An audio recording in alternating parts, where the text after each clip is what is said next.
Hey, welcome to Dan's Model Works. And today we're taking a look at Revell Germany's Canadair CL-415. Now I know this has been out for a while, but one of the reasons that I'm deciding to review this is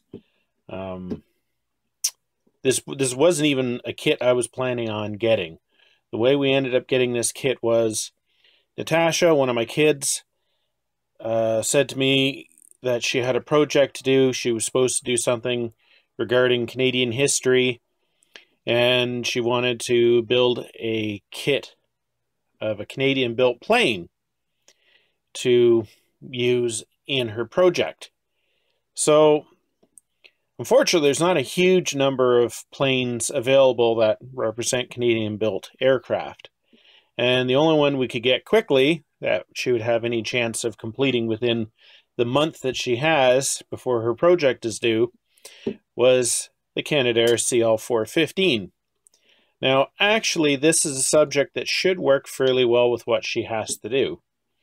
In that, what she is really going to be talking about is the Avro Aero, which was a really glamorous, sexy plane that was supposed to be a world beater and everything like that. And in fact, it was. It's an amazing aircraft.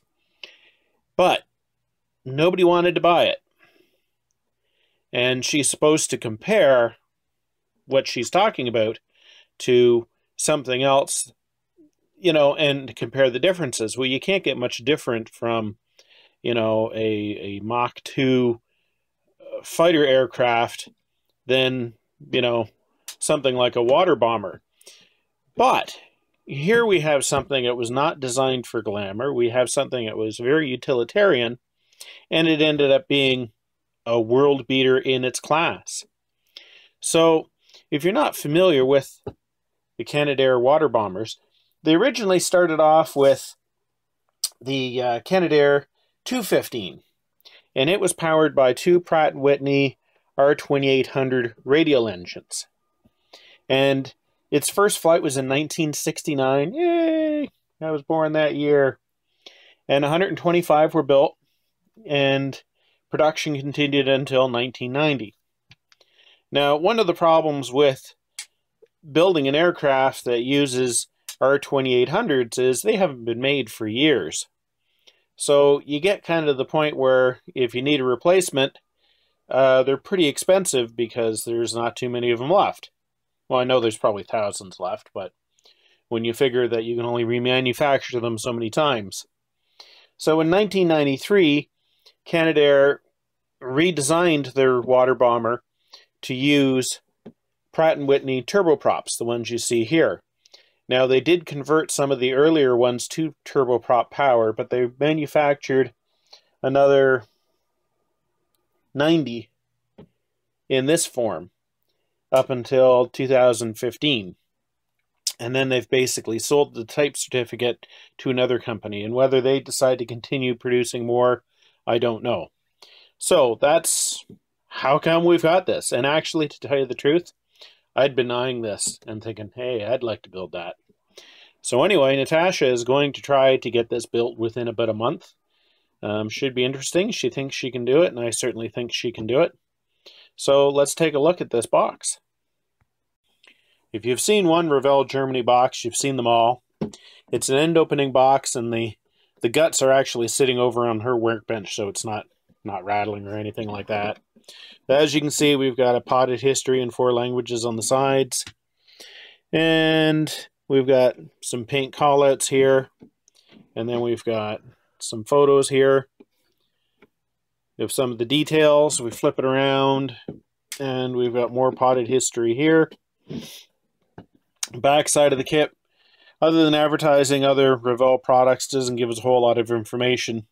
Natasha likes Revell instructions because each step only tells you to do 1 or 2 things. But she really prefers the round 2 boxes where they have the sprue maps on the back, because you can look at it and you can say, oh yeah, you can get some sense of what the parts are going to be like. So anyway, since the box doesn't show you, let's look at the parts, which is why we're doing a review in the first place. I should add that, to my knowledge, this kit is still a catalog item, because It was a fairly new acquisition at the hobby shop that we frequent, so I'm pretty sure it's something that can still be ordered in. At any rate, everything pretty much comes in one bag. We've got the instructions, and then we've got the decals. Oops, and here's the protective sheet. And as you can see, it's a fairly extensive decal sheet. And then everything else comes in one Omni bag. And then there's one more bag inside, which has the transparencies, which is good because that keeps them nice and safe. We'll start with looking at the instructions. And as I mentioned, this pretty much follows standard Revell Germany. We've got a nice picture of the built kit right here. We've got in German and we've got in English. And we flip it over, we've got all kinds of legal notices, and as everybody knows, I am totally unable to turn pages while I'm filming. But we've got various notifications here. Please don't eat the parts. And then we have the paint call out right here. And then we've got a sprue map. And as you can see, most of the parts are going to be used, with the exception of just a few on this sprue. And this leads me to believe that a good chunk of this kit, either Revell got it from somebody else, perhaps Italeri, or perhaps this is a modification of the Heller kit, because Heller has also done the Canadair Waterbombers. Maybe somebody can enlighten us. But at any rate, this kit does have some history to it. And you'll see that when we get into the parts, as I struggle to flip the pages.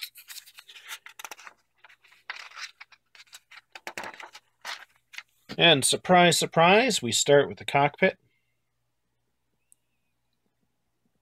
Not a huge amount of parts, but you can see there is some detail, and I've seen internal pictures of the Waterbomber, and this is basically what the water tanks look like.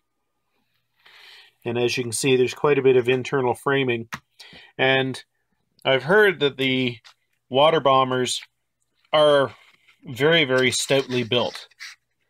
They've got a lot of extra internal framing and things. I mean, number one, they're an amphibian, and number two, they get quite a bit of heavy use. So you can see, like most Revell instructions, you're only doing 2 or 3 parts per step.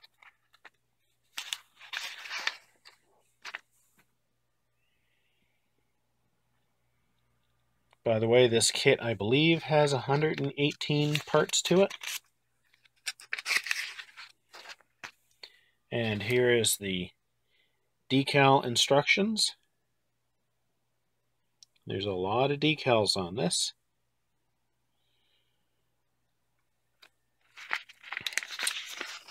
And then we have these pages intentionally left blank. Now let's take a look at these decals. So as you can see, there's only one paint scheme for this particular aircraft, for this kit, and that is Government of Ontario. And you can see there's the provincial logo right there.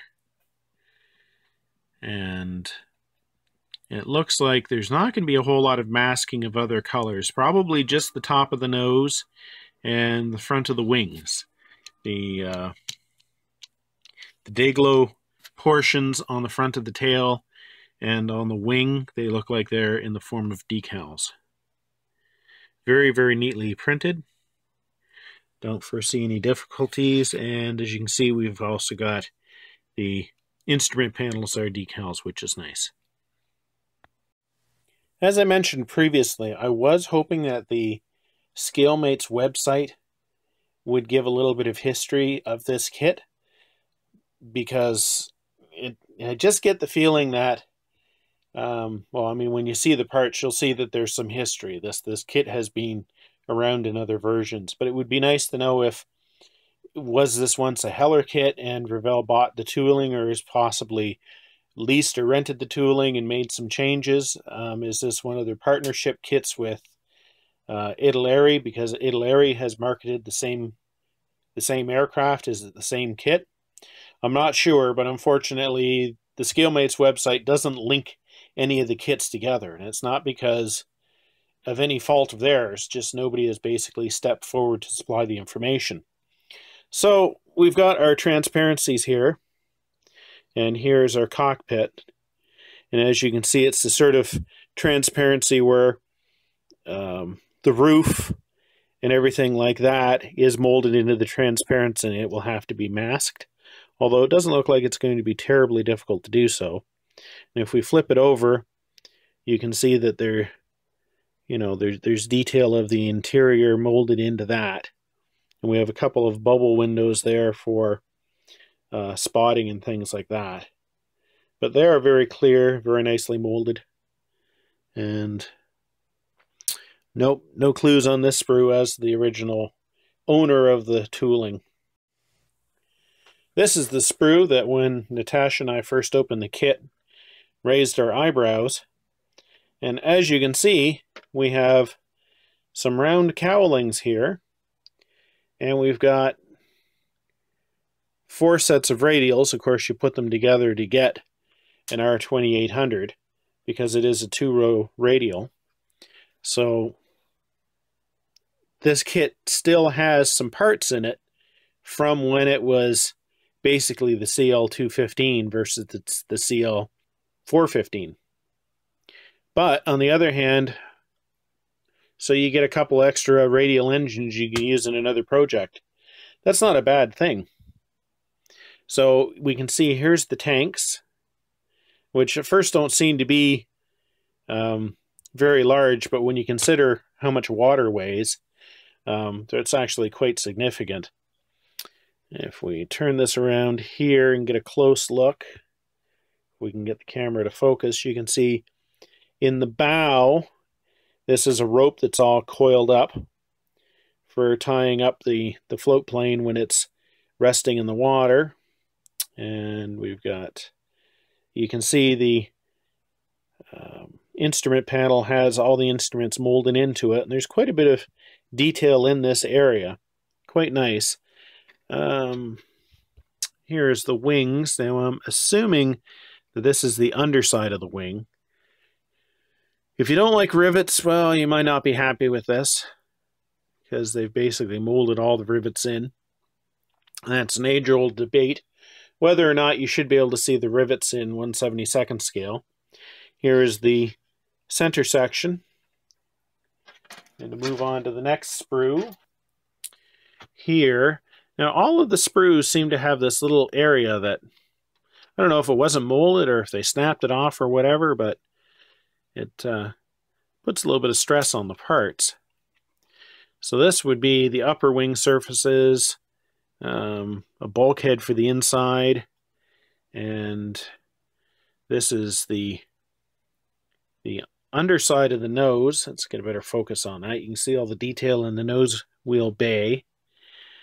The propellers, curiously, are molded in the feathered position, which at first looks a little strange, but it's no big deal, and it may be standard that when the aircraft is at rest, they may automatically go into the feathered position. I don't know. But all the parts are nicely molded, and once again, I don't see any maker's marks to indicate that this was possibly from another manufacturer. Here's some fold-up seats. They're kind of nicely done. We've got 2 more sprues. Here we've got the fuselage. And this, I believe, is where the landing gear retracts into. Nice detail. And the doors and everything are nicely molded. And here are the turboprop cowlings. Now, I don't see any parts in the kit that would enable you to build it with round power, that is, with the original radials. The cowlings themselves don't seem to be present, even though or I should say the nacelles aren't present, even though the cowlings are. Here are the outrigger floats. But these are all very nicely molded, and the cowlings themselves to the turboprops are nicely done. A little bit of flash, but I don't think that's going to be a problem. Oh, and if we flip it over, you can see all of the framing molded on the inside, which is pretty nice. It looks like you have the option of punching out some windows here. I'll have to look in the instructions to see. And then there's one more sprue. And this one, curiously, is molded in white. Why? I don't know. These parts aren't necessarily supposed to be white. On the real aircraft, they're painted pretty much yellow. So I don't know why this sprue was molded in white. Perhaps a manufacturing thing where, I don't know, maybe they ran the kit and realized they hadn't produced this sprue and it was easier to mold it in white. Maybe that's what was in the machine when they, you know, noticed their mistake. I don't know. But at any rate, so these are basically the winglets that go on at the outer ends of the wings, and these are the pretty much extra vertical tail surfaces that go on the horizontal stabilizers. Not sure what these are, possibly exhausts for the engines. So, like I said, I think this kit has passed. All the parts look really nice. They're all very well detailed. I'm assuming that there's not going to be any serious fit issues. And I think should you want to build an unusual aircraft, I don't think you could go wrong with this kit. So the evidence was right in front of my eyes all the time when I was looking at the parts, but I didn't notice it. On the underside of the main floor, you can see it quite clearly says Heller. So this is, in fact, the Heller kit, and just has a few new parts in it. So this is a Revell kit, which in fact is a Heller kit. So that does it for my review of Revell Germany's Canadair CL-415. And I'm recording this pretty much the first week of March. Natasha's project is due pretty much a month from now, first week or second week of April. So she's got about a month to put this together. What we'll do is, once she's got it together, we'll put the review up a few days before we put her video up showing how she's built it. And thanks for watching, and until next time, just keep on modeling.